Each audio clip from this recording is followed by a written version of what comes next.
पहले चरण में मतदान खत्म हो गया, विपक्ष के लोग कर रहे हैं बदलाव की लहर है। भाई जो ये दावे कर रहे हैं उनको एक बार के लिए मैं 2010 भी याद दिलाना चाहता हूँ। 2005 में एनडीए की सरकार बनने के बाद जिस तरीके से 2010 में भी इसी तरीके से वोटिंग हुई थी और हम लोगों की सीटों की संख्या बढ़ी थी, तो ऐसे में आज मैं ये मानता हूँ जिस तरीके से प्रोकम्बेंसी है, जिस तरीके से डबल इंजन की सरकार के ऊपर जनता का विश्वास बढ़ा है, पिछले एक साल से मेरे प्रधानमंत्री जी ने जो निरंतरता में बिहार आकर बिहार और बिहारियों के लिए योजनाओं को समर्पित करने का काम किया, इसने विश्वास बढ़ाया है हमारी डबल इंजन की सरकार के ऊपर। और मैं ये मानता हूं कि ये जो मत प्रतिशत बढ़ा है ये उसी विश्वास की वजह से बढ़ा है। और बहरहाल अब ज़्यादा दिन बचे नहीं है, 14 तारीख को तो परिणाम आ ही जाएंगे।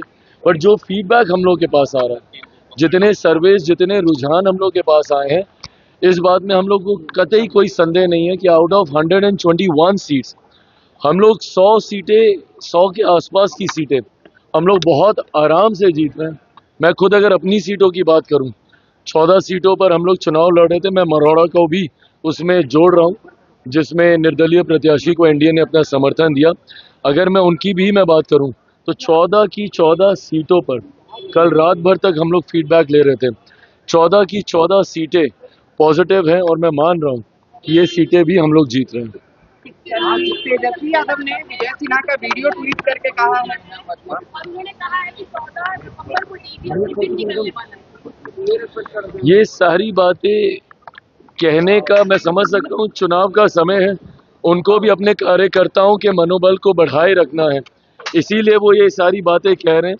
बट हर वो व्यक्ति जो बिहार की राजनीति को समझ रहा है और जो देख रहा है कि जिस तरीके से केंद्र सरकार हो, राज्य सरकार हो और पूरा एनडीए गठबंधन एकजुटता के साथ हम लोग चुनाव प्रचार में उतरे हुए हैं, इसमें कतई कोई संदेह नहीं है कि 14 नवंबर के बाद बिहार में हम लोगों की सरकार बनने जा रही है। और जिन लोगों को वापस से ईवीएम का जिन निकलते हुए समझ में आया, तो ये तो वही लोग हैं ना जो अभी तक ईवीएम को गाली दे रहे थे। अब इन लोगों को एक नया बहाना मिल गया है एसआईआर का लेके, और वोट चोरी बोलकर ये अब नए बहाने के ऊपर ही आ गए। बट अभी कुछ समय पहले तक तो इनको ईवीएम का जिन इन्हीं को खाने के लिए निकलता था, इनको लगता था कि उसमें धांधली हो रही है। बहरहाल ईवीएम से जिन निकलेगा जरूर 14 तारीख को, बट वो एनडीए की मजबूत सरकार बनाने के लिए निकलेगा। ये भैया ऐसे मत करेंगे क्या?